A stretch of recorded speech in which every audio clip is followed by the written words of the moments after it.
اعوذ باللہ من الشیطان الرجیم بسم اللہ الرحمن الرحیم وَلَقَدْ أَرْسَلْنَا مِن قَبْلِكَ فِي شِيَعِ الْأَوَّلِينَ وَمَا يَأْتِيهِم مِّن رَّسُولٍ إِلَّا كَانُوا بِهِ يَسْتَهْزِئُونَ كَذَلِكَ نَسْلُكُهُ فِي قُلُوبِ الْمُجْرِمِينَ لَا يُؤْمِنُونَ بِهِ وَقَدْ خَلَتْ سُنَّةُ الْأَوَّلِينَ وَلَوْ فَتَحْنَا عَلَيْهِمْ بَابًا مِّنَ السَّمَاءِ فَظَلُّوا فِيهِ يَعْرُجُونَ لَقَالُوا إِنَّمَا سُكِّرَتْ أَبْصَارُنَا بَلْ نَحْنُ قَوْمٌ مَّسْحُورُونَ آمَنْتُ بِاللَّهِ صَدَقَ اللَّهُ الْعَظِيمُ۔ سورۃ الحجر۔ اللہ کا ارشاد ہوتا ہے وَلَقَدْ أَرْسَلْنَا، اور یقیناً ہم نے بھیجے، من قبل کا، آپ سے پہلے، اے محمد صلی اللہ علیہ وسلم، یقیناً ہم نے آپ سے پہلے بھی بھیجے، یعنی رسول، فی شیع الاولین، فی میں، شیع گروہ، جماعت یا فرقے کو کہتے ہیں شیعہ، یہ جمع ہے، شیعۃ ان کی جمع ہے، شیع الاولین جو پہلے گروہ، پہلی جماعتیں یا پہلے فرقے جو گزرے ہیں، ان میں ہم نے آپ سے پہلے بھی رسول بھیجے ہیں، تم پہلے رسول نہیں ہو بلکہ تم سے پہلے بھیجے گئے ہیں رسول۔ وما یاتیہم من رسول، اور نہیں آیا ان کے پاس من رسول، کوئی بھی رسول، الا مگر، کانوا بہ، تھے وہ اس سے، یستہزئون، مذاق کرتے، یعنی ایسا کبھی نہیں ہوا کہ ہم نے کسی قوم کی طرف، کسی گروہ کی طرف، کسی جماعت کی طرف رسول بھیجا ہو پھر اس کا مذاق نہ کیا گیا ہو، یہ کبھی ایسا نہیں ہوا، بلکہ جب بھی ہم نے رسول کسی بھی قوم کی طرف بھیجا تو اس قوم کے ان افراد نے ان کے ساتھ مذاق کیا، گویا آپ کو ان کے اس استہزاء سے، ان کے مذاق سے دل برداشتہ نہیں ہونا چاہیے، بلکہ یہ بات، یہ ریت رہی ہے لوگوں کی، جب بھی ہم نے رسول بھیجا ان کا مذاق کیا گیا۔ حضور علیہ الصلوۃ والسلام سے بھی مختلف قسم کے مذاق کیا کرتے تھے، بلکہ ایک موقع پہ تو ابو جہل نے ایسا کیا تھا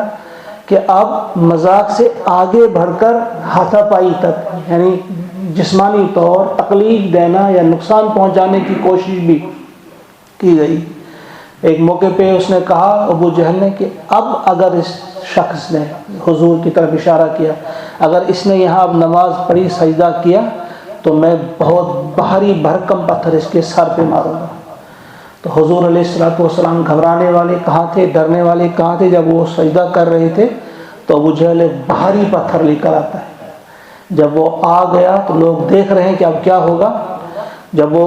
نزدیک آ رہا ہے تو اچانک اس کے ہاتھ سے پتھر گر پڑا اور اپنے چہرے کو بچاتے ہوئے بھاگتا ہے،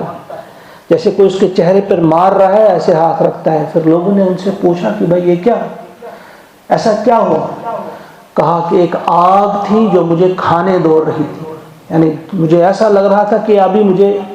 بھسم کر دے گی، جلا کر۔ تو حضور سے جب پوچھا گیا کہ یہ ایسا کیا تھا تو حضور علیہ الصلوۃ والسلام نے فرمایا کہ یہ فرشتے تھے میری حفاظت کے لیے، کہ اگر چند قدم وہ اور آگے آ جاتا تو یہ میرے فرشتے اس کے چیتھڑے اڑا دیتے، یعنی اس کو بالکل ختم کر دیتے۔ تو یہ اللہ تعالیٰ نے انتظام کیا تھا۔ اسی صورت کے ہم آخری رکوع میں ہم پڑھیں گے انا کفیناک المستہزئین، کہ ہم کافی ہیں آپ کی طرف سے دفاع کرنے کے لیے، آپ کی حفاظت کرنے کے لیے، جو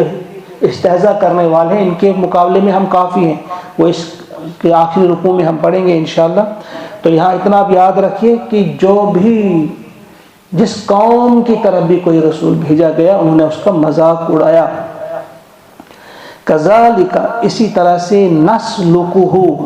ہم ڈال دیتے ہیں یا گزار دیتے ہیں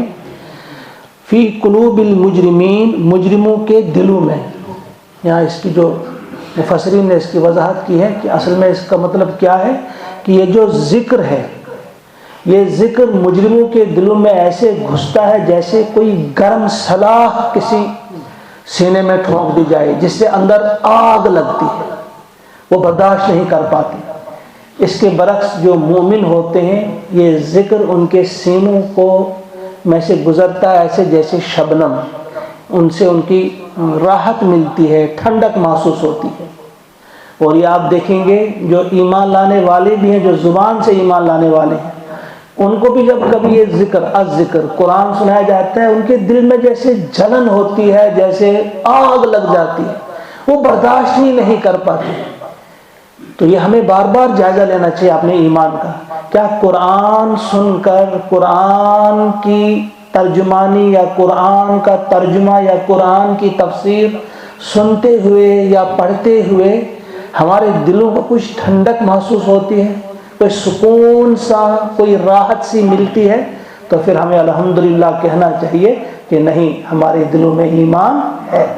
لیکن اگر ہمیں دل کی کڑھن محسوس ہوتی ہے، گھٹن محسوس ہوتی ہے، تھکان محسوس ہوتی ہے، ہم اپنے آپ کو جکڑا ہوا سمجھتے ہیں جیسے زبردستی بٹھایا گیا ہو، پھر ہمیں اللہ تعالیٰ سے دعا کرنی چاہیے کہ وہ ہمیں ایک نیا دل عطا کرے. فَإِنَّهُ لَا قَلْبَ لَكَ، حضور علیہ الصلوۃ والسلام نے فرمایا پھر آپ کا دل ہی نہیں ہے. اگر آپ کا ایسی مجلس میں جہاں ذکر ہو رہا وہاں آپ کا دل نہیں لگ رہا ہے، پھر آپ کو اللہ تعالیٰ سے دعا کرنی چاہیے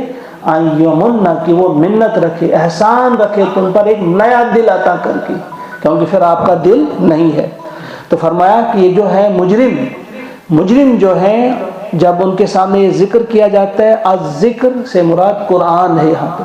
جب قرآن ان کو سنایا جاتا ہے تو ان کے سینوں میں اس کو گرم سلاخ کی طرح ہم گزار دیتے ہیں، وہ ان کے سینوں میں آگ لگ جاتی ہے. لا یؤمنون بہ، یہ اس پر ایمان نہیں لائیں گے،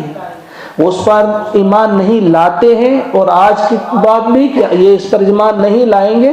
وَقَدْ خَلَتْ سُنَّةُ الْأَوَّلِينَ، اور گزر چکی ہے قرآنوں کی رسم، یعنی جو اولین گزرے ہیں ان کا طریقہ، وہ اسی کماش کے لوگ گزرے ہیں کہ وہ ماننے والے نہیں ہیں. کتنا بھی آپ انہیں سمجھائیں وہ مان کر دینے والے نہیں ہیں. حتیٰ کہ ابھی آخری آیت جو آج کی ہے، 2 آیت ابھی ہیں، وَلَوْ فَتَحْنَا عَلَيْهِمْ بَابًا مِنَ السَّمَاءِ، یہ وہ لوگ ہیں وَلَوْ، اور اگر فتحنا ہم کھول دیں، علیہم ان پر، بَابًا مِنَ السَّمَاءِ آسمان کا کوئی دروازہ بھی کھول دیں، فَظَلُّوا فِيهِ اور دن دہاڑے وہ اس میں چڑھیں، یارجون چڑھیں اس میں. یعنی اگر ہم ان کے لیے یہ جو ڈیمانڈ کر رہے ہیں کہ ہمیں کوئی معجزہ دکھاؤ، یہ دکھاؤ، وہ دکھاؤ، فرمایا کہ اگر ہم ان کے لیے آسمان کا کوئی دروازہ کھول بھی دیتے ہیں اور یہ خود دن کے اجالے میں، روشنی میں چڑھتے بھی ہیں، اترتے بھی ہیں، لیکن وہاں سے آ کر سنو یہ کیا کہیں گے، لَقَالُوا، تو یہ ضرور کہیں گے، انما سکرت ابصارنا، کہ بے شک یہ ہماری نظر بندی کی گئی تھی. سکرت ابصارنا، ہماری جو ابصار ہیں، ہماری جو آنکھیں ہیں، ان پر مدہوشی چھائی ہوئی تھی. یہ ہم نے کچھ دیکھا ہی نہیں، بس ہم گئے آئے، کوئی چیز ہمیں دکھائی نہیں دی. بل نحن قوم مسحورون، بلکہ یہ کہیں گے ہم وہ لوگ ہیں مسحورون، ہم کو تو جادو کر دیا گیا تھا. گویا اگر آپ ان کی یہ ڈیمانڈ پوری بھی کر دیں گے، ان کی یہ مانگ پوری بھی کریں گے کہ ان کو کوئی اچھا معجزہ دکھائیں گے، اور یہ والا معجزہ بھی دکھائیں گے کہ آسمان پر بھی ان کو لے جائیں ہم، لیکن وہاں سے آ کر یہ کہیں گے کہ یہ تو جادوگری تھی، یہ تو ہماری نظر بندی تھی. گویا یہ اس کماش کے لوگ ہوتے ہیں جو کسی بھی پیغام کو سنجیدگی سے نہیں لیتے، جو رسمی طور کسی چیز کو لیتے ہیں، یا ایک کان سے سنا اور دوسرے کان سے چھوڑ دیا، ان کے لیے سب چیزیں جو ہیں جیسے فرضی ہیں. کہا ان لوگوں کو کتنا بھی آپ سمجھائیں، کتنا بھی آپ ان کے سامنے درد دل اپنا کھول کے رکھیں، اپنا درد جگر ان کے سامنے کھول کے رکھیں، کس قدر آپ ان سے محبت کرتے ہیں، کتنی آپ کو ان کی فکر ہے، کچھ بھی آپ کریں، لیکن یہ لوگ مان کر دینے والے نہیں. اس کے لیے سنجیدگی چاہیے، اس کے لیے اس کے لیے